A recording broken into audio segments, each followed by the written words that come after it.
നിറം, ഉയരം, രൂപം, പരമാവധി അവഗണനയാണ് മനുഷ്യൻ സഹിക്കുന്നത്. അത് ചോദിച്ചറിഞ്ഞും കണ്ടറിഞ്ഞുമല്ല, അപ്പോഴേ റെഡിമെയ്ഡായിട്ട് അപ്പോൾ കിട്ടുക. ഞാൻ വേണ്ട.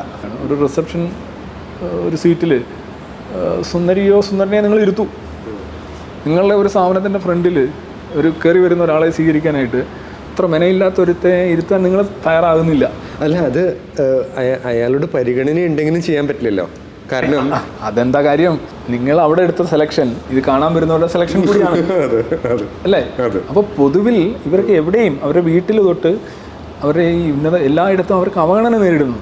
പ്രണയ ലൈൻ കിട്ടുന്നില്ല, വലിക്കുന്നു കിട്ടുന്നില്ല, കണക്ഷൻ കിട്ടുന്നില്ല അല്ലേ? നമ്മളിപ്പോൾ ഒരു കോളേജിൽ പഠിക്കുകയാണ്, ആൺകുട്ടികളും പെൺകുട്ടികളും ഉണ്ട്. അവിടെ മിക്കവാറും ഉള്ള പ്രണയബന്ധങ്ങൾ നോക്കുകയാണെങ്കിൽ ഒരു 100 പ്രണയബന്ധങ്ങളുണ്ടെങ്കിൽ അതിലൊരു 99 ഈ സുന്ദരികളും സുന്ദരന്മാരും തമ്മിലുള്ള ഒരു ഇടപാടായിരിക്കും.